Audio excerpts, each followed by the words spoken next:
This is like the Austrian version of what a standard textbook would have is the circular flow diagram. So the circular flow diagram is pretty standard in regular mainstream texts. And so I'll explain this first, and then you'll see how the Austrian diagram includes everything that's in this, but then it adds a whole nother level. Yeah. Yeah. Do you want to briefly describe for our audio-only listeners what's on the screen here? Some arrows and colors and letters. That's all they need to know. Okay, yep. Fire away. That's the Keynesians for you. That's kind of not very helpful, am I right?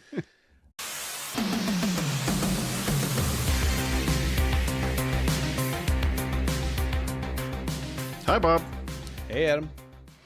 I am so excited for our crossover episode this week, Bob. Do you know why? No, I don't. It's because this is one of those ones where I just get to sit here and ask you questions, and you do all the talking, and I don't have to impress anybody about poker or my very rudimentary understanding of philosophy and economics and history. I could just rely on them. It's all alley-oops. I'm just going to chuck them up near the backboard and rely on your athletic and academic prowess to put the ball in the hoop. Okay, sounds good. I'm excited too. Me too. So there's a couple of things we're going to talk about because there's a couple of events that occurred recently. One is the 100th anniversary of one Murray Rothbard's birth.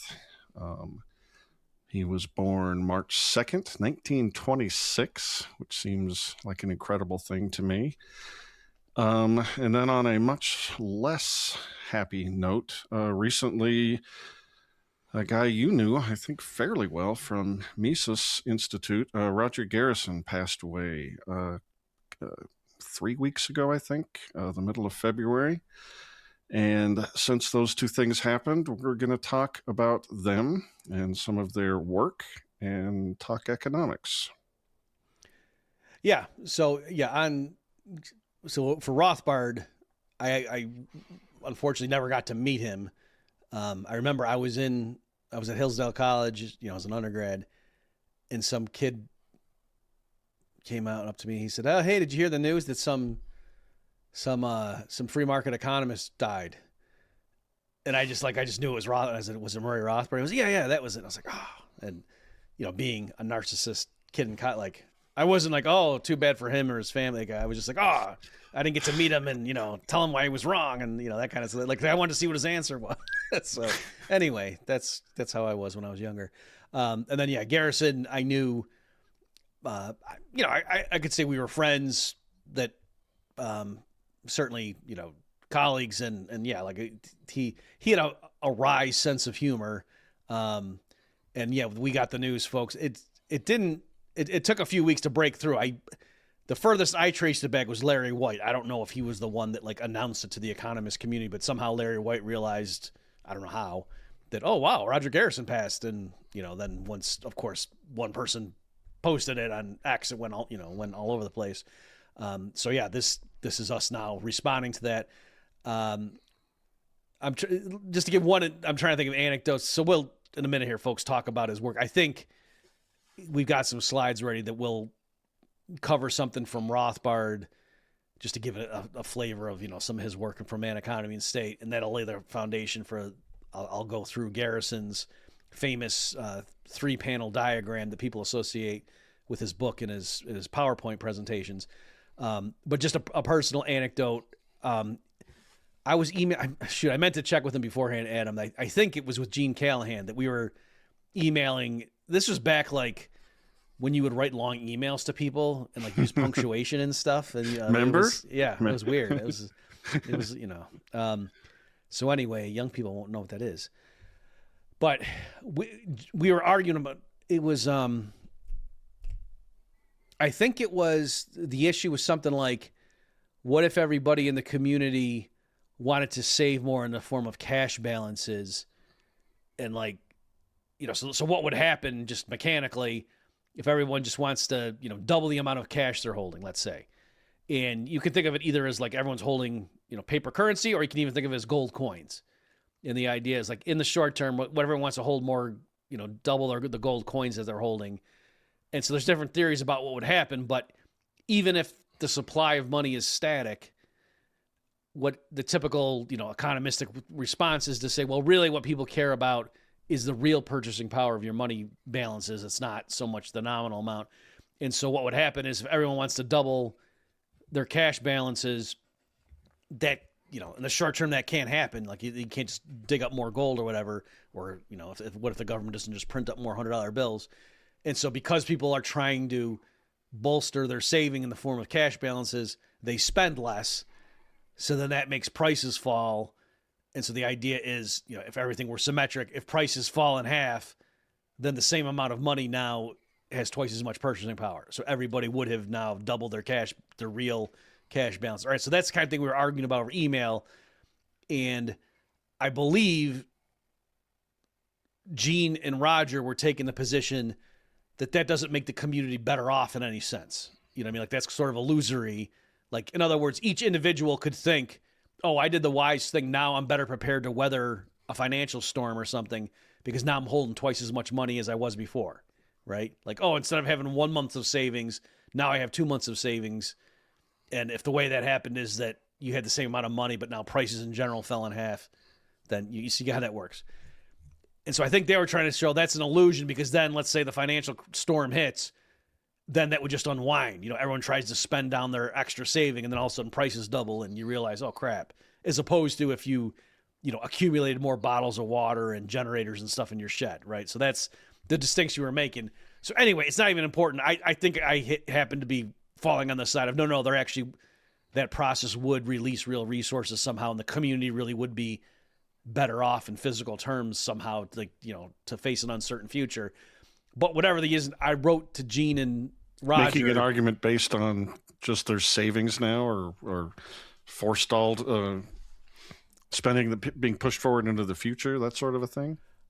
I think the mechanics of it was something like I was arguing, because Mises has something in Human Action about this too, but like it wouldn't just be a symmetric thing. Like, and I can't remember, to recapitulate all the details right now, but I think the idea was I was saying if people in general, because they wouldn't just necessarily cut back on all spending across the board, they would probably cut back on, things they could afford to get, what I mean? So like spending on going out to restaurants would probably go down more than spending on insulin, right? I think that was maybe part of my argument or something. But in any event, I was trying to show that no, actually in any realistic scenario, this really would release some real resources that could then get diverted into making more generic intermediate goods that could be deployed based on whatever the uncertain future is, that kind of a thing. But that's interesting, but it doesn't even really matter for the anecdote. So I'm emailing, again, we had this like three, people kept replying all, and so there's three of us going back and forth. And I said something like, no, I was thinking about it when I was taking a shower, and I think Roger's wrong because of that, and I typed it all up. And then Roger hit reply all and just wrote, I think Murphy needs to take another shower. And then, went on to explain why I was wrong. So anyway, that was perhaps way too long of me setting up that was, anyway, it was a funny guy with a funny sense of humor. All I heard is that economists fail to grapple with the essential matter, which is how does Scrooge McDuck get more units of currency he can dive into and swim around in? That's what we all want to know. I think what he would do is he would put it in a cylinder that was deeper but narrower, and so the same volume of coins would give the illusion that he could dive deeper. All right, so that was good. So he, just for people to know, he was a professor at Auburn. His book is called Time and Money. It was in the Routledge series. That's an academic tome, and Roger, he had some decent publications like in mainstream journals, right? And anybody who talked to him would realize, like, oh, this guy's he's a serious economist. Like even mainstream people would I'll get more specific when we get into it, but that's one way of explaining what is it that he did, because he had these fantastic PowerPoint presentations. I know that sounds funny to be saying, but we'll put the links, folks. But if you, I saw them, yeah. They are like and it was funny, like him being even years ago, like an older guy, like you're just not expecting him to get up there and make PowerPoints do things you didn't know PowerPoints could do. And anyway, so it was not just that he took the Austrian theory of the business cycle, because he was a macroeconomist, in the terms of the verbal exposition and, human action and man, economy, and state. And then he made a cool PowerPoint, but he took it and presented it in his book, and he had a journal article too.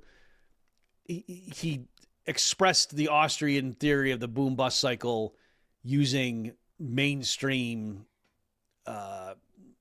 tools, let's say, or diagrams. Like, so if he put it in terms that a mainstream economist could say, oh, that's what you guys are saying. Like, they might not be convinced, but at least they would get, oh, that's what the claim is now. Whereas there was such a chasm between the way like Mises would write it in Human Action and then what you would learn in a standard economics PhD program, that, because I ran that too, that when I would try to explain the Austrian theory of the business cycle at NYU, like one guy just said, he was listening, he goes, oh, so it's an overinvestment theory. And no, it's a malinvestment theory. And, anyway, maybe one last bit so I don't forget is Garrison. He started out as an engineer. I should have looked it up before we started at it, but I think he may have gone all the way through and like actually gotten his undergrad degree in engineering, but I might be off. Like maybe he switched at some point, but at some point, he realized, oh no, economics is my passion. I got to switch. But he would say, and I think he has written that helped him because in engineering, they really stressed, like if you're going to write an equation, the units have to match too. Like it's not just enough that the numbers work and that, it's this equals this times that, but make sure the units all match up too. Mm-hmm. And he's, especially in capital and interest theory, that insight is very important. So he argued that that's partly why he had such an edge over, his mainstream colleagues. Just to give an illustration of that,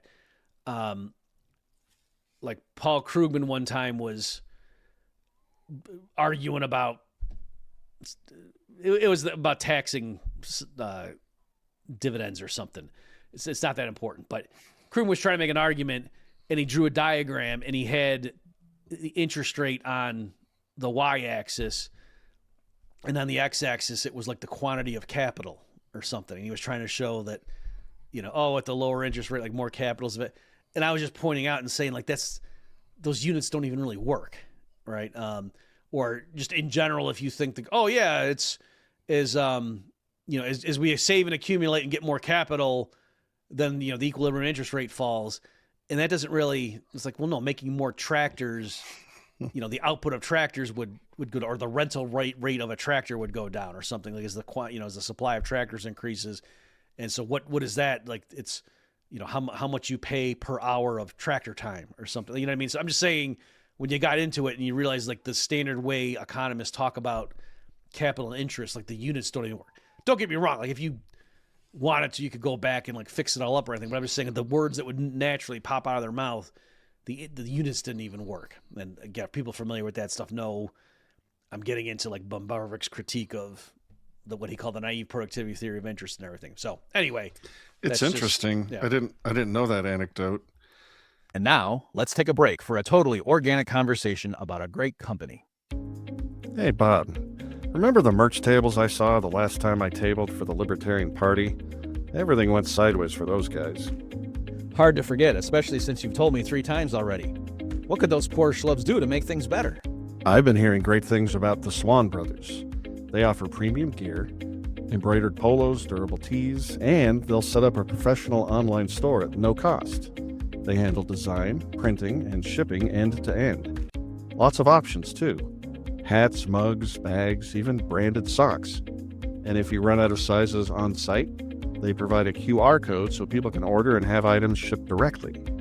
That sounds amazing. Who else would that help? Pretty much anyone. Startups doing promo, nonprofits fundraising, sports leagues outfitting teams, churches, you name it. Quick turnaround, fair pricing, and volume discounts. Take a look at theswanbrothers.com/cross. Okay, organic conversation over. Back to the show. And because I'm so pro-Austrian school, it just reinforces my belief that it's your methodology, our methodology, that's, methodologically true and impacts with the real world. That's why you make sure the units line up. Whereas, the Keynesians and even the neoclassicals are just sort of posturing with their models that don't make any sense. And so who cares if the units don't line up? We're making this up as we go along anyway. Yeah, and it's also just, since we're giving some random trivia here. That's also why Austrians have an affinity with some of the like Schroffians, or they might call themselves post-Keynesians. Like the famous Cambridge Capital controversy, I am firmly in the camp of the UK Cambridge people who are associated with like Joan Robinson and stuff, who are, you know, arch anti-capitalists, against, you know, the Massachusetts Cambridge people like at MIT and whatever, that were like by Paul Samuelson and people like that. Even though in terms of ideology, I'm probably closer to Paul Samuelson than I am to, you know, because the American Cambridge people, they were arguing for like marginal distribution theory, like, oh, workers get the marginal product of labor and capitalists get the marginal product of capital, and they just call that interest, right? And so they were trying to argue for the legitimacy or the fairness or the whatever comprehensibility of how incomes are determined in a market, because it has to do with, you know, marginal distribution and all that stuff.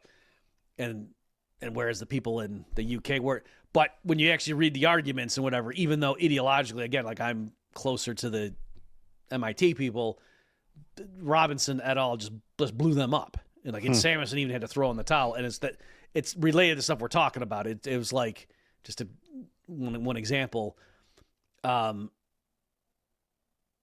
to try to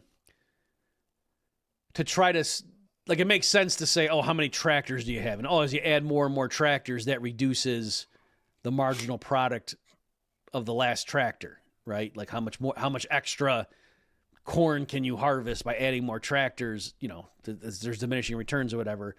But then to extrapolate from that and to say, oh, so as you add more capital to the economy, you know, then the interest rate has to go down or something. And that's kind of how they were trying to justify things. And that doesn't work because, among other things, like to add up to come up with the total capital, like the capital letter K for the economy, when you don't mean individual capital goods, but you just mean aggregate, what's the quantity of capital there, like you have to turn it into money, right? Like there's no other unit you could use or no other thing. And so the problem is, if you want to add, you know, up all the tractors and all the oil wells and blah, blah, blah, and all the factories and things, like the actual building, and add them up into a dollar figure, you're necessarily using an interest rate, you know, to capitalize the present value of that thing. Like that's how you know what's the market price of this farmland or something.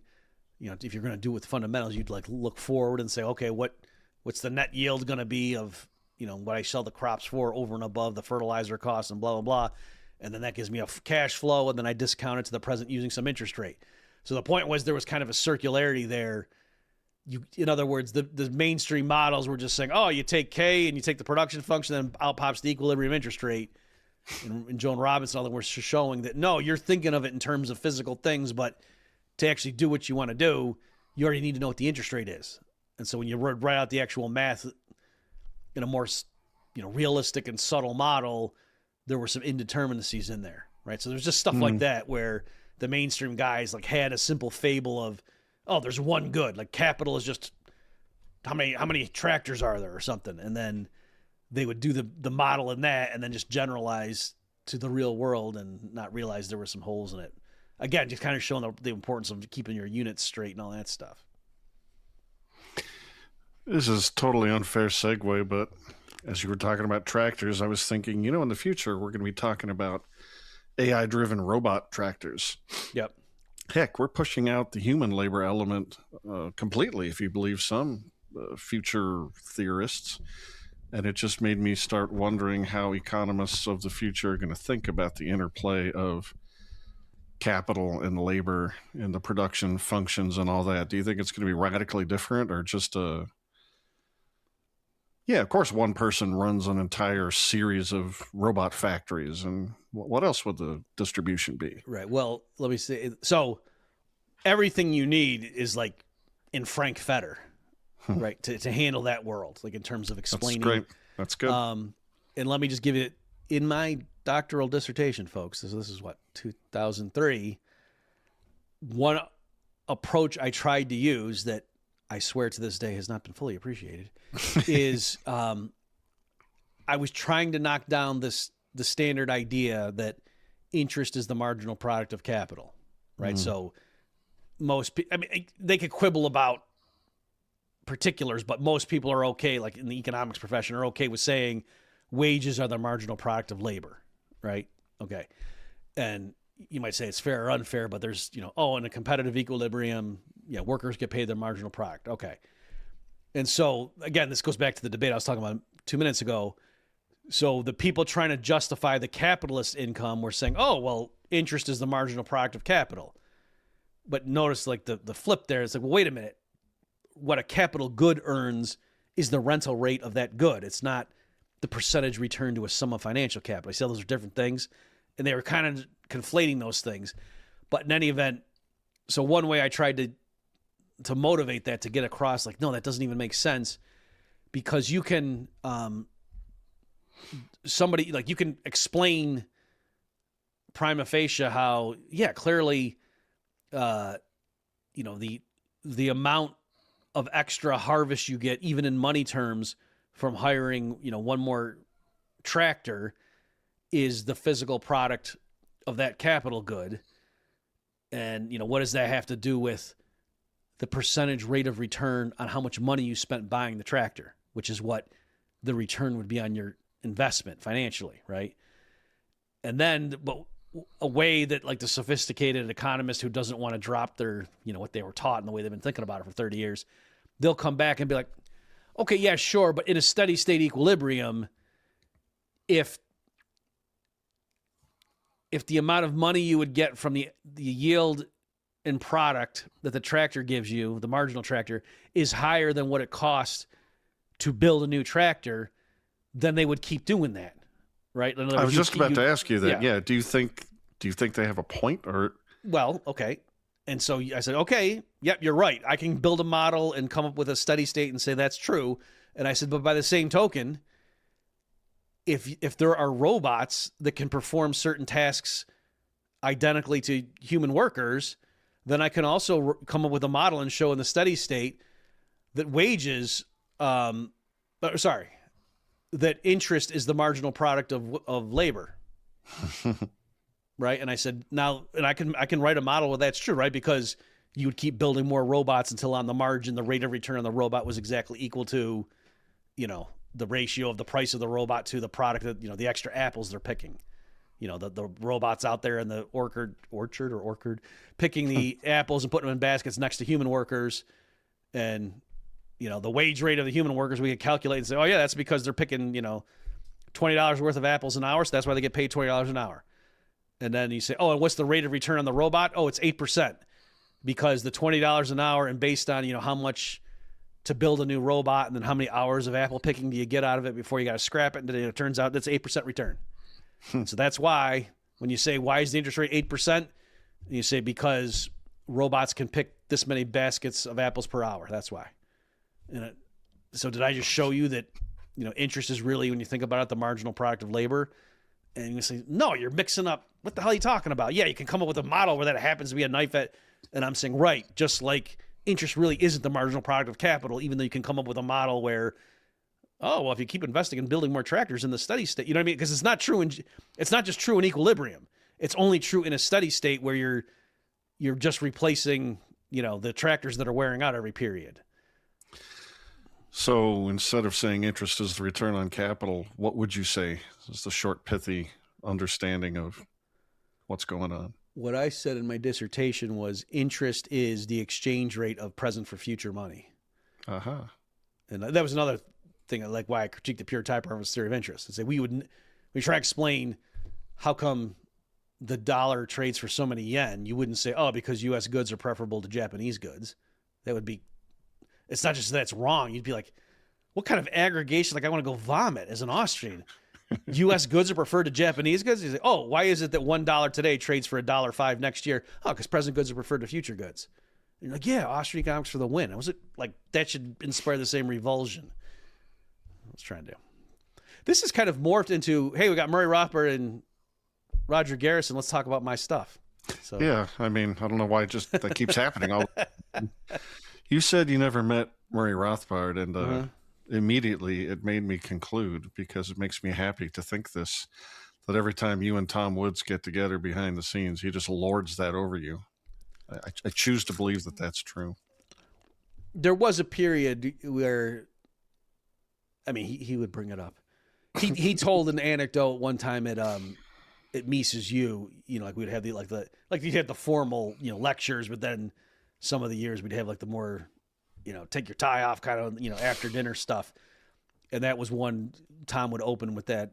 He did it at least once. I think he probably did more than one, where he was saying how when he was younger, that he was at a conference and he came in, and then Rothbard was like, Tom, come over here. And like he said it in the room, and so Tom looked around, everyone could hear him saying that. So yes. So I think we've laid enough groundwork. We could do this in any order you like, but ladies and gentlemen, it's time for graphs and pictures and circular flows. So which order would you like to go in? Let's do the Rothbard one first, because I can do that one isolated, whereas the Garrison thing. I agree. I think that's wise. Should we start with the Keynesian circular flow and then show how? Yep. Okay. So where we're going with this, folks, is Rothbard has a diagram in Man, Economy, and State, which is his magnum opus that I think it was 1962 that first came out. It was like he was going to go through human action and just make it a little bit more understandable and fill in some stuff, like, because Mises assumed the reader was a Renaissance man. Right. And so Rothbard was going to go through and kind of fill in some of the holes for people who weren't trained economists. And then that's what Man, Economy, and State ended up being. And so one of the diagrams we're going to get to in a minute here is like the stages of production. And when I used to teach that, I would tell my students, this is like the Austrian version of what a standard textbook would have as the circular flow diagram. So the circular flow diagram is pretty standard in regular mainstream texts. And so I'll explain this first, and then you'll see how the Austrian diagram includes everything that's in this, but then it adds a whole nother level. Yeah. Yeah. Do you want to briefly describe for our audio-only listeners what's on the screen here? Some arrows and colors and letters. That's all they need to know. Okay, fire away. That's the Keynesians for you. That's kind of not very helpful, am I right? All right, so yeah, it's got two different tracks. Circles, tracks. Yeah. And one is going clockwise, and that's the flow of money, and the other one's going counterclockwise, and that's the flow of goods and services, and then factor services. All right, and there's two main sectors. There's the households, and then there's the businesses. So the business is pretty standard, understandable what a business is, but the households, that houses, no pun intended, the people in their role as consumers, but also in their role as the owners of the factors of production. All right. And so what the circular flow diagram is showing is, money flows from households via the product market and then turns into revenue for the businesses, right? So the households spend money on the products, and then, going the other way, you see goods and services, that red arrow, right? So the households spend money giving it over to businesses, who then perceive that as incoming revenue, and the businesses sell finished goods and services to the households. Okay. But then what do the businesses do with that money? They spend it to go to the resource or factor market, and they hire land, labor, capital, and entrepreneurship. And then they make payments of that money, and that flows to the owners of the factors in the form of wages, rent, interest, and profit. Okay, so that's, there you go. That's the circular flow diagram. And what does that do? Like, it's nice because it kind of shows that the money is just moving, just changing hands and moving around. Like, even if we had just a static quantity of money, that would just keep changing hands and moving around the economy. It's not that, like, the money's coming in somewhere and then going out somewhere. You know what I mean? Like, it's just moving, changing hands, and it's showing that, the businesses have to hire the workers and pay rent to the owners of the land, and, people are selling them coal or whatever. They got to pay the owners of the mines for their resources. And that stuff gets physically transformed into TV sets and, cars and whatever, and sold to the consumers. But this diagram's kind of neat. That's kind of showing you the rhythm and the way that everything's interrelated. And how is it that the households can afford to buy the finished goods and services? Because They're also the suppliers of the, inputs to the businesses. And how can the businesses afford to pay them rent and wages? Well, because they sell the products for revenue. That's how. All right. So there you go. That is what it is. Before we move on, as far as this goes, does every school of economics think what's being presented here is true?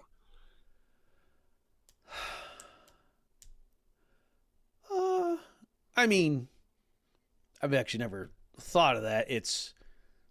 Everybody would acknowledge it's simplistic and it's leaving out, like, I'm sure the MMT people might say, well, how's the money getting in there? And stuff like that. And, the Marxists might be saying, well, if people are being ripped off, that, there's a parasitic class that's getting. And where's government getting a flow fix of all consumption, this? Right? Getting a flow of consumption goods, even though they're not contributing anything valuable. Right. People could quibble about stuff that this is leaving out, but in terms of the basic story this is trying to get across, I think most people would say, yeah, that's okay insofar as it goes. Cool. Yeah, I figured that was the answer. Correct, but missing things that certain schools or ideologies would think is of critical importance. Shall we move along? Yes. All right. Okay, so this is actually from my study guide to Man, Economy, and State.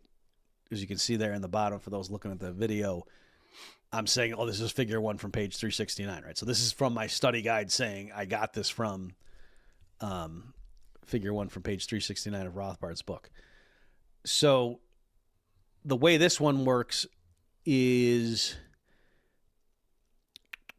it's showing the various stages in producing a finished consumer good. So I'll use it's been so long since I looked at Rothbard's text. I don't remember if he uses this example or if I am, but it's pretty standard when you're doing like these stages of production thing to use a loaf of bread as like the finished consumer good. So at the bottom there, the finished consumer good that's going into the hands of the ultimate consumer, let's assume, are loaves of bread. And the 100 ounces, that's not saying 100 ounces of bread. It's saying 100 ounces of gold are spent by all the consumers buying the stockpile of finished loaves of bread from the grocery stores. That's a lot of bread, Bob. Well, it is. It's a wealthy economy because they have a gold money. Okay. So what we're going to do here is, just like with that circular flow, that was kind of showing every period this happens. And you can just see how everything balances together and everything. So likewise here, I'm going to explain all these components. But the idea is this is just like a steady state. This pattern just going to keep recurring period after period. And you see the rhythm. Okay. So that's what that bottom row means. And then now it's easier if we start at the top. So that at the top there, it's like the farmers are planting wheat that's then going to take a period to harvest and, hand the raw harvested wheat over to the next guy. And so assume it takes 19 ounces of gold, to pay the farmers. So they plant the wheat and then, they got to maintain themselves for a year or whatever the period is. And then the harvest happens and then they hand the wheat over to those people. And those people can sell it to the next stage for 20 ounces of gold. All right. And then the capitalist of the next stage who buys the wheat for 20 ounces of gold, he also kicks in an additional 8 ounces of gold, hiring other workers who then grind the wheat into flour. Okay. And then the next period, they sell the finished flour for 30 ounces of gold. All right. And then whoever paid the 30 ounces of gold for the flour then pays another 13 ounces, hiring bakers to take the flour and put water with it and bake it into, loaves of bread that haven't been cut yet. Okay, so that's the way it works. And then, at each stage, then more stuff, the bread gets sliced and it gets put in bags and put on trucks and driven to the grocery store, right? So the idea is that you start with the raw, pure gift of nature of wheat shooting out of the ground, and then that keeps getting handed off to the next stage, who takes those intermediate goods, augments it with more inputs of raw labor power and other natural resources to make it, closer to the finished thing, and then they hand it off the next stage, and that's how it works.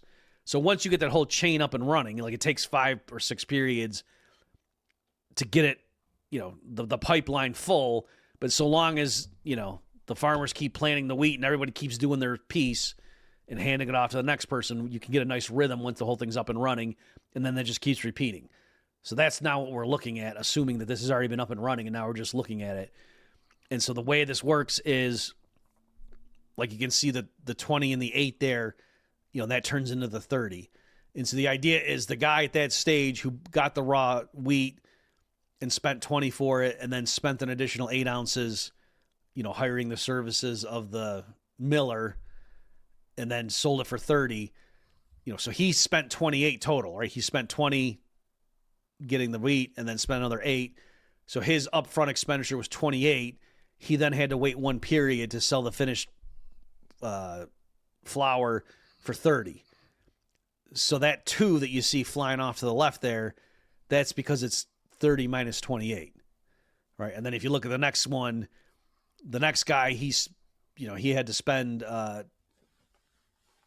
43, the 30 and the 13, and then he sold it for 45, right? So that's how those rectangles all fit together. And so that's why that guy got 2. And let's do one more so you see the pattern. Then, so that guy spent 45 getting the thing from the prior stage. He spent an additional 12 on labor and natural resources. So that's 57. And then he waited a period and sold that for 60. So that's why 3 flows to the left. Okay, so and where those numbers are coming from is Rothbard was assuming there was a 5% rate of return on your investment, but he rounded, right? That's why they're not decimal places. Okay, so the idea is in this economy, there's a general 5% rate of return. So if you look at everybody at each stage and how much gross investment does the person have to put up front compared to then they sell whatever that stage produces is the finished product to be carried forward, that gap in their upfront price versus what their selling price is to the next stage, that gap is about 5%, and that's their interest income, right? And so then when you do that and you step back and you say, okay, so all the arrows flowing to the left, if you add them all up, that adds up to 17, and all the arrows shooting up, if you add those up across, that adds up to 83. Oh, and lo and behold, 83 plus 17 is 100. And that's not a coincidence. So here, Rothbard's just decomposing it and showing with these numbers that he chose, the capitalists earn every period a total of 17 ounces of gold worth of interest payments. And so that's how they have the ability that they can go to the store and buy 17 gold ounces worth of bread, whereas the owner of the farmland and the baker and the miller and the other workers, they all collectively get 83 ounces of payments, either, for their land or their other natural resources or for their labor power. And that's why they have every period 83 ounces of gold of income to go to the store and buy that much worth of bread, right? So it all adds up. But so you can, see, the payments of everybody, one person's payment is another person's income. So that's true here. So that's the kind of stuff that the, circular flow diagram had. But here you see the time element, whereas the circular flow diagram, there was no time. Right. Whereas here you can see the distribution. And then in particular, the last thing I'll say on this one, unless you want to ask questions, the reason I love this example is I would explain to the students, once I got them to understand how to read this thing, and I would say, in this economy, the standard GDP formula, that GDP equals C plus I plus G plus net exports. I said, what are the components of the, of GDP in this economy? Well, first of all, what is GDP? And then what are the components? And so the correct answer is GDP here is 100 ounces of gold, and it consists of 100% of consumption spending. And there's no investment spending in terms of contributions to GDP in this diagram. And that seems odd because you'd say, what are you talking about? If you add it up, there's 318 ounces of investment. Like the first guy, spends 19, then the next guy spends 28, and the next guy spends 43, right? If you're adding it that way, it adds up to 318. And then there's only 100 ounces of consumer spending. Right. And I'm telling you, in the way the standard GDP formula works, you don't count those intermediate stages. That would be considered double counting.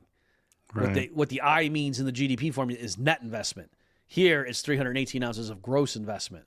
And so, and this is one, like Mark Skousen harps on this, but I think that's one of the problems of standard GDP accounting. Yeah. When you hear that consumption spending is like 70% of the economy, in this setting, they would say it's 100%. And just to see how misleading that is, because here, let's take one example. The guy who every period sells his thing for 60 ounces, he's only allowed to spend 3 on buying consumer goods with that 3. He's got to take the other 57. Yeah. It takes him 45 to buy whatever the thing was from the prior stage, like maybe bread that hasn't been cut up yet or something. And then he's got to spend an additional 12 hiring more workers or whatever to chop the, slice the bread and put it into bags or whatever. But if he just decided to blow the 60, he could do that. But then all of a sudden there'd be a hole in the pipeline that 2 periods later would manifest as all the grocery store shelves would be empty. Right? So you see how it's important for gross investment to happen in this. Otherwise the whole system breaks down. But yet the standard accounting would look at that and say, oh, this economy is driven 100% by consumer spending. Right. Yeah, and it also seems like accounting for it this way means you could have an economy that's hollowing out its capital structure, and you wouldn't necessarily see it in the aggregate numbers, which seems like very descriptive of what's happening right now. Yeah, perfect. That's why I wanted to do this first, because then it'll help set the stage for Garrison's diagram. So yeah, exactly right.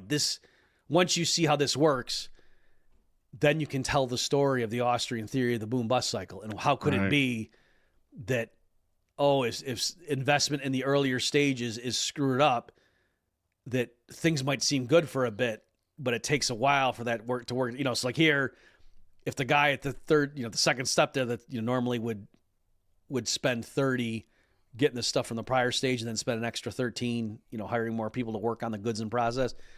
If he went and did the wrong thing,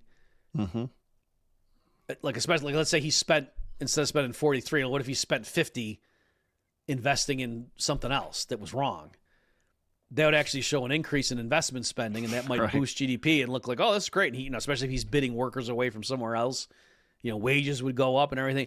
But if what he was doing actually didn't sync with the rest of the capital structure, that would pose a problem, but you wouldn't notice it until 4 periods later. Right. Because that's the lag from when he does what, when he deviates from what he's supposed to do to when that actually has an impact on what shows up on the grocery shelves.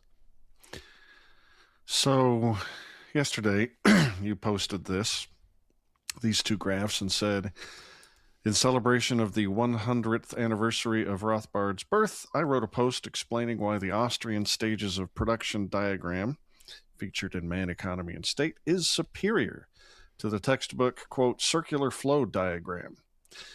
And you've already explained how it is superior, but I was wondering if you could say that in a pithy way, just to underscore all that. Why is this better than the circular flow?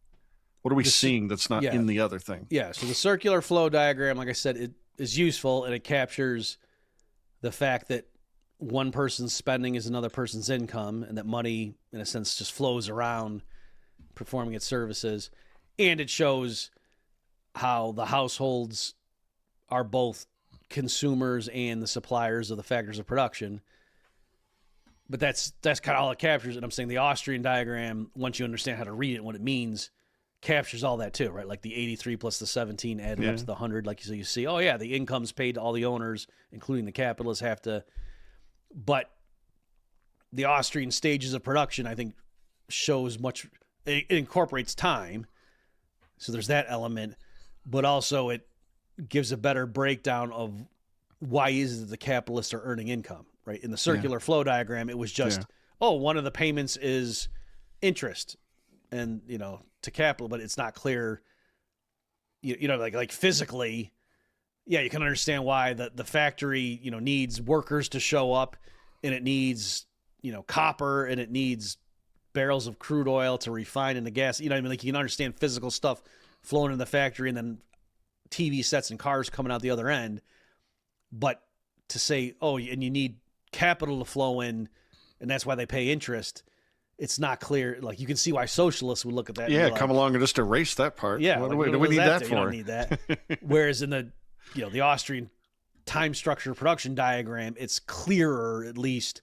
What the interest actually is the gap between like what the start of the period prices were for all the inputs, and then a period later or at the end of that period when you sell, the more ripened goods in process to the next guy in line, you're actually charging a higher price than you originally paid. And that's the source of interest income. All right. So that's like, I think it helps explain the time element, and it's true that doesn't pin down that why is the interest rate 5% and not 8 or 2, but it does kind of show Right. how, interest has something to do with the time. How it element. works. Yeah, exactly. It's not just like, you need electricity in order to do this, and that's why that's one of the inputs. That's not. Very nice. Let us move on. Let me put it this way too: it would be hard in the circular flow diagram to explain an unsustainable boom. Like, how would you depict? Like, you could, Right. Yeah. you could show, what if the businesses made a bunch of stupid stuff, like bags of broken glass, like that Dan Aykroyd skit. Dan It's a Aykroyd glass of skit. glass. The kids love it. It's got a label Like, that right would be there. It says, dumb, "Hey but- kid, don't cut yourself." Yeah, but that wouldn't be an unsustainable boom. That would just be if they misforecast what the consumers wanted and they wasted resources. But it wouldn't explain, how could things actually look more prosperous for a few periods, and then all of a sudden you'd realize there was a crisis. How would think you they would show that just in a use circular a- flow? I think they just use a different color for that in the arrows, just like I black or guess. something. Yeah. But whereas with the, like I said, that structure production one, you could see it just like as I was saying. right there. What if Yeah. somebody at stage 2 Yeah. did the wrong thing? It would take, a few periods for that issue to move down the pipeline. Absolutely. I wish we had Roger Garrison's animated PowerPoint presentation. I guess we're just going to have to make do with this. And by saying you wished, you mean like you had downloaded it? Because it was the link I sent you. It was there. Oh, really? Oh, yeah. I just got this. To be clear, I wasn't telling you to get the PowerPoint. I just wanted you to get this, and I'll just go through the bit that I'm saying. Well, then when I say wish, I mean the absolute opposite of wish, because I wasn't going to do that. Yeah, that's what I figured. What I'm saying, Yeah. Bob, is I was It's lying. like you say to the genie, I wish for a world where I had the ability to get that. And he said, boom, nothing's changed. Exactly. Okay. So to be clear, folks, this crazy PowerPoint that we're talking about, you can still get them at, we'll put a link at the website. But anyway, let me just explain. So this, again, his, I think he had a journal article where what he called it was, he didn't call it Austrian capital theory. He called it capital-based macroeconomics, which I thought was a good way to package it. You know what I mean? Right. And here on the slide, it's the macroeconomics of capital structure. Yes. Talking about time and money. Yep. And then let me just mention, so he has a journal article. So it was the Journal of Macroeconomics, 1984. And the title of Garrison's paper is Time and Money, the Universals of Macroeconomic Theorizing. Let me just read the abstract of this. It's just a few sentences. A broad overview of the macroeconomic literature suggests that two objects of economizing behavior, time and money, are the universals or common denominators of macroeconomic theory. Explicit recognition of these universals allows for a fruitful comparison of Keynesians and monetarists. The former tend to deny the possibility of a market solution to macroeconomic problems, while the latter tend to deny the problems themselves. Austrian macroeconomics, which consists of an integration of capital theory and monetary theory and lies between these two extreme positions, is used to assess recent developments in the mainstreams of macroeconomics. All right, so that was a very dense distillation of what he's trying to do here, and I think I partly wanted to read that just to show what Garrison's enterprise was. So he's just real quickly, let me unpack that. So I think everyone understands when Garrison's saying the Keynesians deny the possibility of a market solution to macroeconomic problems, right? Like Keynes famously in his 1936 general theory, one of the things he did in there was to show, he claimed, how there could be large-scale unemployment in equilibrium, right? That in terms of a classical school, especially like depending on what you mean by Say's law framework, it should seem like, no, it can't be that there's a glut of labor in the long run, right? Like if there's a bunch of workers and they want to work for the prevailing wage rate and they're able-bodied and they're interchangeable with the existing workers, like why wouldn't the businesses just hire them and lower the wage rate until the point at which, wages are coming down, so businesses want to hire more workers, and then fewer people want to work because the wages go down until you get equilibrium. And then there's no more involuntary unemployment. And Keynes came up with a way of trying to show that, no, you could have persistent, large, so-called involuntary unemployment and there's no, inbuilt market forces. There's no reason to expect that to correct it. And that's why you need the government to come in and run deficits and blah, blah, blah. In contrast, Garrison's saying the monetarists, and so he's writing this in what did I say, 84. So at this point, like, he has in mind not just like old school monetarists like, Irving Fisher and Milton Friedman in the 60s or something, but he means like the rational expectations guys like Robert Lucas and stuff like that, in the early 80s, that they were coming with models of, they were calling like the real business cycle theory and stuff, where it was like, oh, everything's just a shock. And it's like, yeah, there's a shock to labor productivity or whatever. And what we perceive as a recession is actually the optimal response to this new shock. And so there's really no, there's nothing for the market to fix. Like, this is the optimal thing to do. Right. And so Garrison thought that's also not compelling. Like, no, like, and we've talked about this before, I think, Adam, where in the 1930s, like, the Keynesians hearing of the real business cycle theorists, they would mock them and say, oh yeah, so in the 1930s, it wasn't the Great Depression, it was the Great Vacation. Because the idea is like, oh, everyone just optimally, because their productivity was lower, decided to consume more leisure. That's not an unfair way to explain if you were going to do a hardcore real business cycle theory explanation of the 30s, right? And so Garrison agreed that's silly. And so he's saying, oh, the Austrians, he thought, had the best of both worlds. And so this last thing I'll say, then we'll get to Garrison, I promise, folks. The Keynesians tend to focus just on money, right? And they're saying, oh, if there's insufficient demand, we need to have more spending. Like, that's the issue. Whereas the Chicago school, rational expectations, real business cycle guys, they tended to focus just on, quote, real factors. That's why it's called real business cycle theory. And they didn't care about, because, oh, money in the long run is neutral. Who cares? Like, prices just adjust. The quantity of money can't, explain real output or whatever. It's not like the way to make Bangladesh richer than the U.S. is to give the Bangladesh people more money. That's stupid, right? So from that mindset, they were saying, yeah, if the economy is underproducing or whatever, it's just because real factors must have changed. So it was like the Chicago guys just focused on real factors. And in that world, there really can't be a recession unless it's caused by genuine productivity, technological, fundamental things that the government can't fix anyway. And so Garrison was saying the Austrians, in his view, combined the best of both, or the truth in both, because their theory was one of the business cycle was a real one, like there were, their actual genuine malinvestments. And then once those occurred, there was physical ramifications. You can't just get out of recession by printing money. That won't work. But what caused the unsustainable boom were monetary factors. So it involved money, but also real elements. And he thought, and what was cool, of course, is Mises did that in 1912, right? It's not like Mises read the Keynesians and read the real business cycle theorists, and then in 1984 came up with his unified approach. No, Mises, before any of those schools existed, wrote the correct theory, we think. So let me stop. I've been saying a lot. Before we go in this diagram, do you want to respond to any of that? No, I think that's all pretty clear. Just want to underscore why many people think that Mises is the greatest economist of them all. I think that time element has a lot to do with it. Also, his much underappreciated philosophical underpinnings, which I appreciate especially, and I know you do too. Yes. Okay. So, with all that prelude or preface, so here Garrison distilled the Austrian theory of the boom-bust cycle. He was trying to present it in a way that mainstream neoclassical economists would at least understand what the claims were, and they could grapple with it.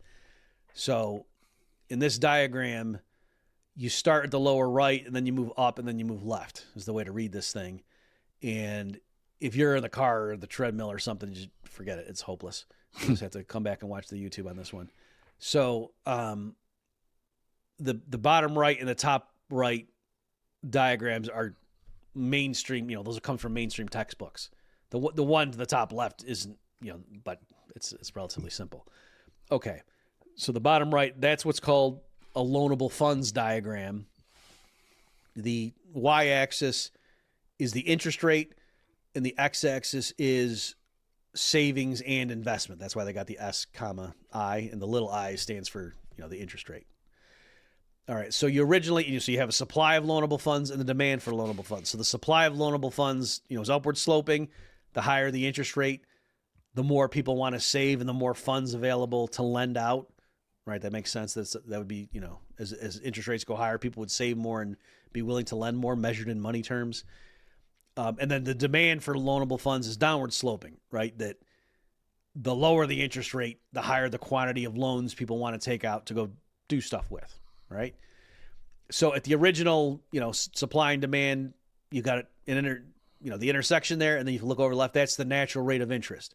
So that's saying originally, the thing consistent with intertemporal preferences and technology, blah, blah, blah.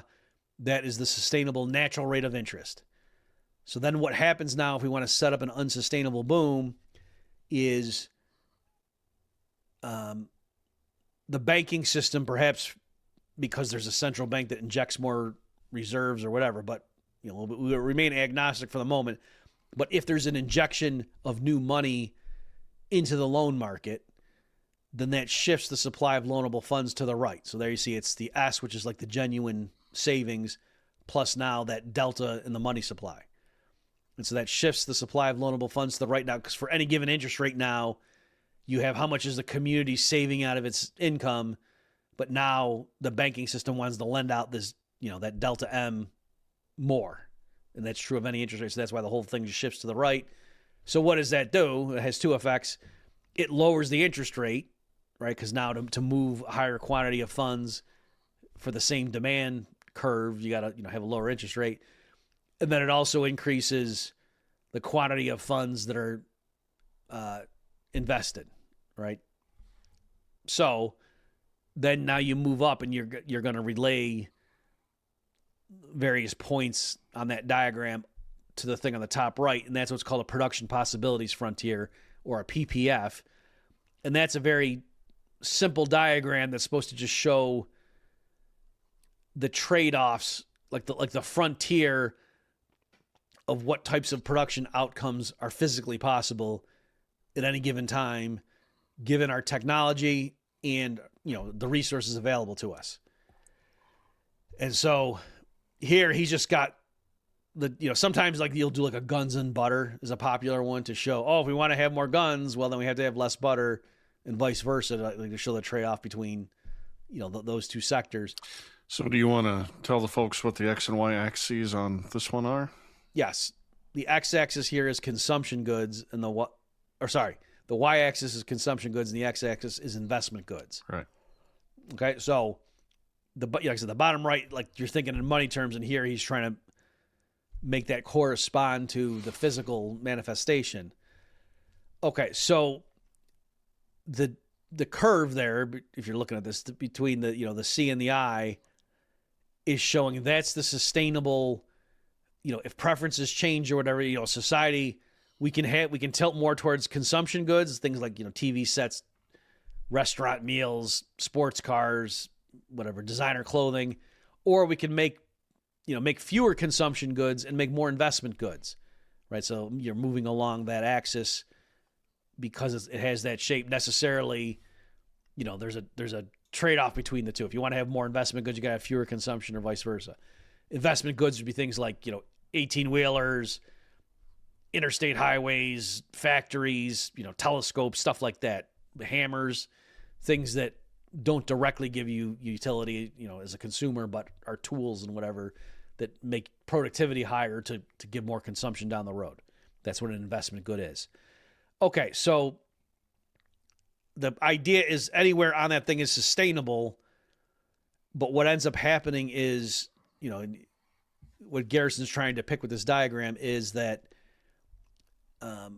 when there's an unsustainable boom and when the interest rates drop because of this injection of new money, not because there's genuinely been more extra saving, but just because now new money flows into the banking system and it gets lent out and pushes down interest rates, that it sets up these two opposing forces, that society is trying to consume more at the same time and businesses are investing to produce more investment goods.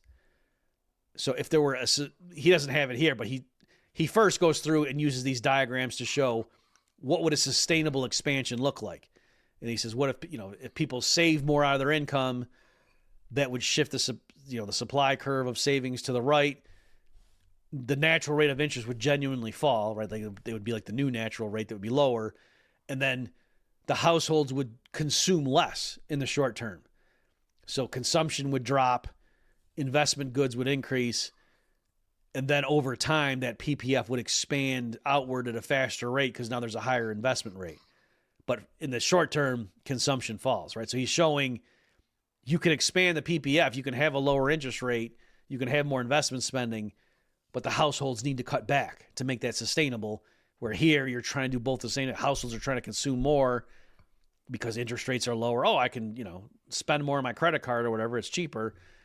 Or they, what's the flip side? They save less because interest rates are lower. But businesses at the lower rates now are trying to borrow more and invest more. Okay, so that's why you see on that top right diagram, like the arrow, like it moves up and then kind of turns around and comes back in. So what he's showing there is society, the aggregate production of society temporarily goes above the PPF, the production possibilities frontier. That's what, it doesn't just move along it shoots upward to the right, which means, consumption and investment have gone up temporarily. And the idea is you can do that in the short term. You can just think of things like imagine all the 18-wheelers, that are in service at any given time. In order to keep that up and running at any given time, you got to have some of them, in the shop getting repaired and whatever. You just get the oil changed and the tires rotated and blah, blah, blah.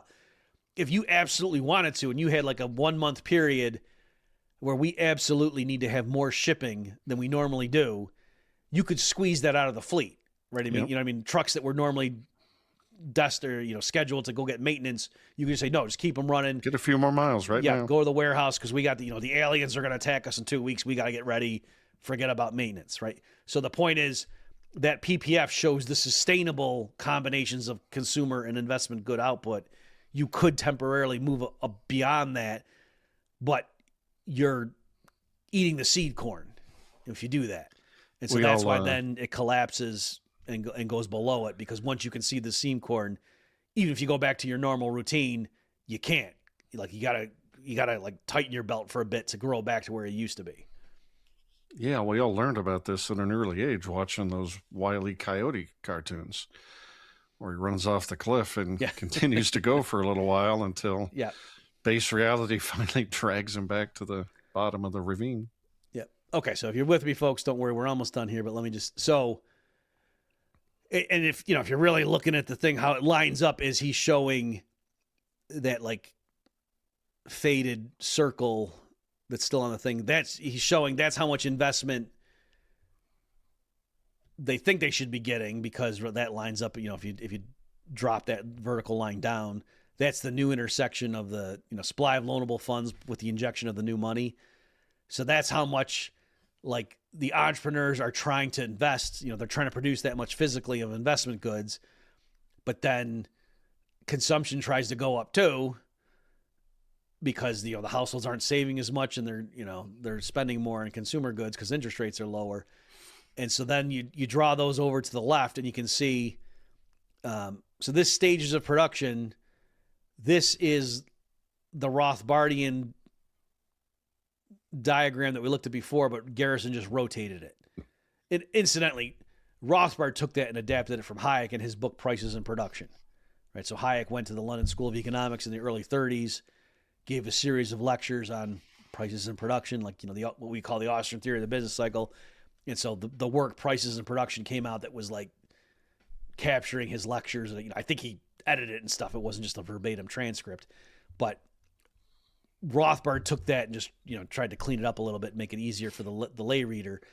So what Garrison did is he just took that and rotated it. So here, the left-hand side is the start, is like harvesting the wheat or, mining. And then you move a little bit to the right, and then that's processing a little bit to the right, and that's, wholesale manufacturing a little bit to the right. That's, wholesaling and giving it, driving it to the warehouses. And then finally, the furthest thing to the right is the consumption side. So that triangle that's moving up is like the expansion of the rightward rectangles in Rothbard's diagram. It's like the 100 of the bread on this thing would be on that right axis, just going from, the bottom point straight up to the top of that triangle, that would be 100, And so you got the original diagram triangle there, which is like normal.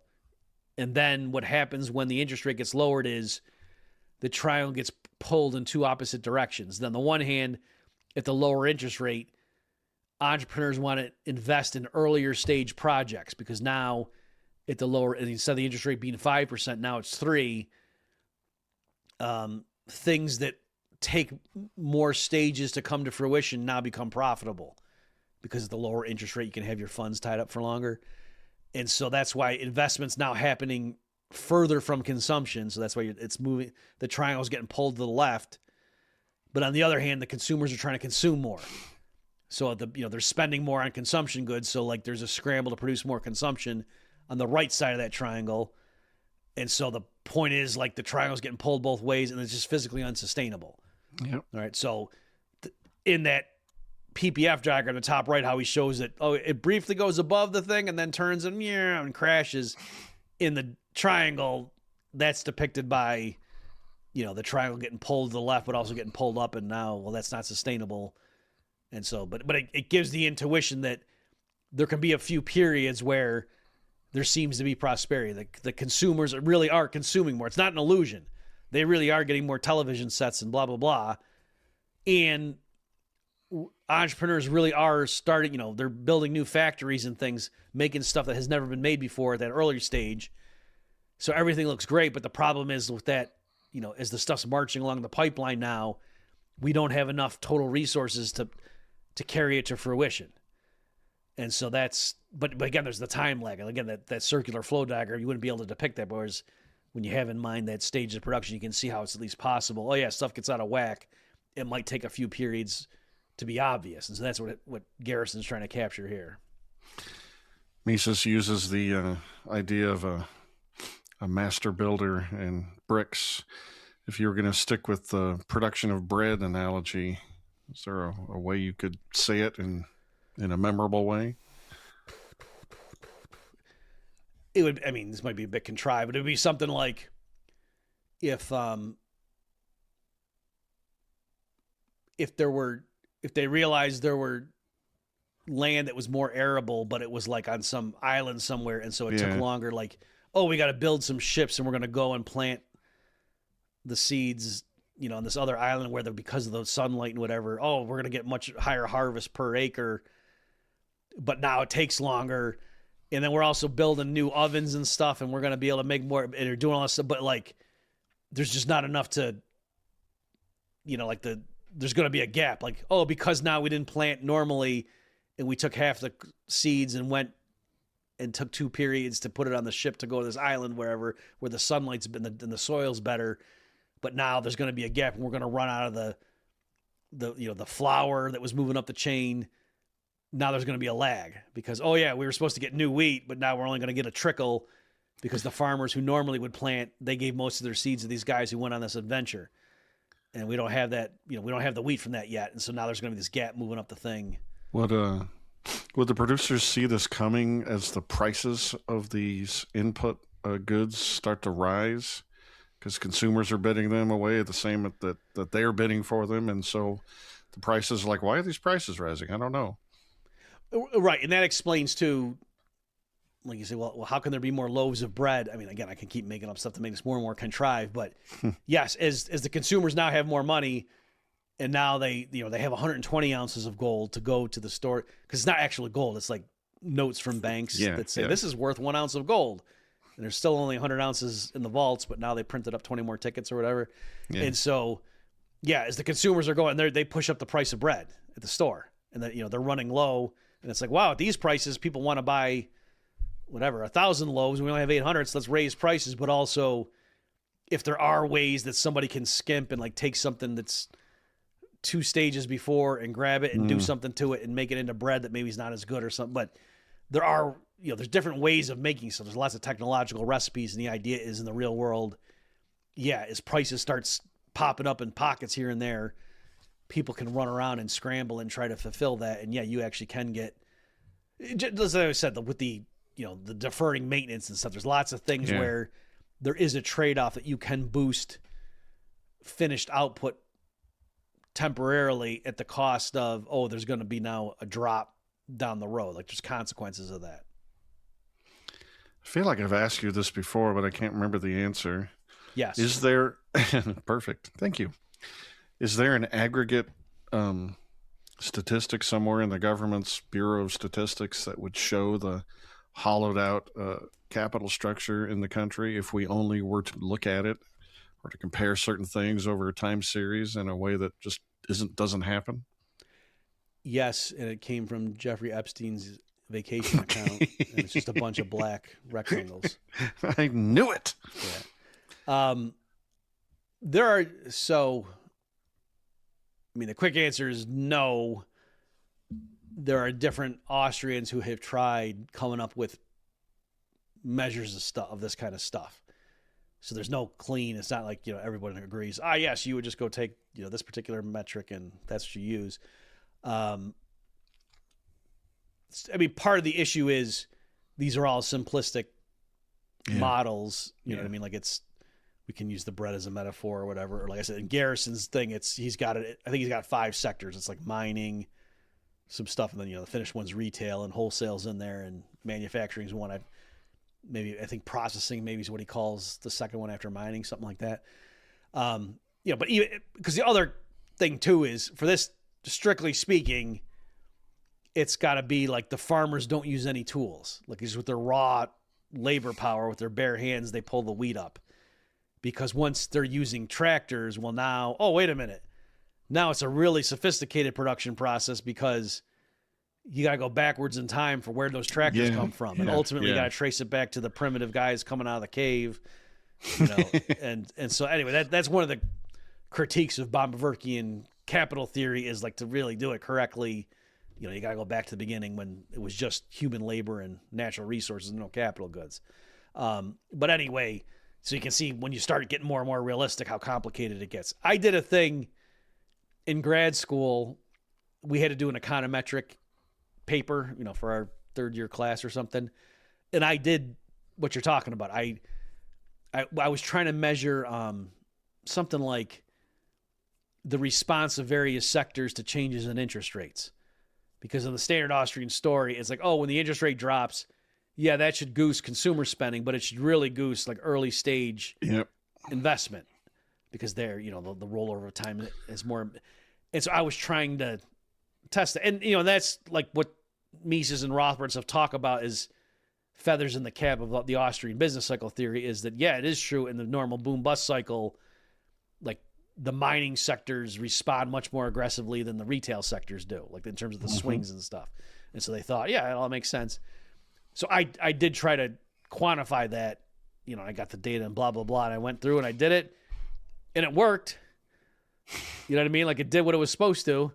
But I joked to my friend, I said, if it had come out the other way, I still would have believed in Austrian theory. And I said, this is stupid, but for whatever you want to take it for, it did work, that the mining sector was more sensitive to interest rate changes than, retail spending was. Good stuff. You have any final comments you want to make about these two great men? So I would say this, if you've been intrigued and you're like, I kind of want to get more of this, but geez, these books are daunting. For Rothbard, I'm just going to say what I did. I think the first thing I read from him was, it's a collection called Making Economic Sense. And it's a collection of his essays that are, as the title suggests, just about economics, right? Because there's another collection the Institute has called The Irrepressible Rothbard. And that has, that's a great collection, but he's given movie reviews and he's talking about Pat Buchanan and you know what I mean? Whereas Making Economic Sense is just all about economic stuff. So if you want to, get into Austrian economics, I would suggest that first because it's, they're shorter essays that, 3-4 pages each to get digested. And Rothbard's a very clear writer. Yeah. So I would start with that. And then if you like that, go ahead and read Man, Economy, and State and use my study guide to help you. So, just Google Robert Murphy's study guide, Man, Economy, and State. You'll get the PDF for free at Mises. And then for Garrison, if you're in grad school or you have been to grad school for economics, you can get his time and money, but that's the level that is. I think I used that as a textbook for like Austrian 2 or something when I was at the undergrad level. But I mean, Garrison's book is tougher. It's not for the layperson. But look at his PowerPoint presentation. Like, look at, one of the things, like Garrison did it at Mises U a bunch of times. Yeah. So just watch one of those, and they did a good job of, integrating, like, from you watching, you're not just seeing it in the distance. Like, they, make it the full view of what the PowerPoint's doing. I would watch that. I think you're going to have a good understanding of the Austrian theory. Absolutely. Good stuff. Thank you. Let me lean on your big brain and knowledge of economics and all like that. For me, folks, please go to HamanNature.com. That's where my Substack is. I'm Adam Haman, Haman. And also check out my YouTube, just in case you're watching this on Bob's, Haman Nature at YouTube. Bob, where would you like to send folks out of all the many, many, many things you do? So at YouTube, and again, I've been instructed to tell people, it really does help, apparently, people. So, if you like the show, just go and subscribe and all that. So there's a reason all your favorite podcasters say that. It helps with the algorithm. So YouTube, it's at Bob Murphy and Cap. That's technically what my channel's title is or whatever. And then on Twitter, I'm Bob Murphy Econ. Yeah, if you don't know Bob Murphy's Twitter game, you're missing out on one of the joys in life. All right. Thanks again, Bob. That was awesome. And thank you, ladies and gentlemen. We will catch you next time. So long, folks.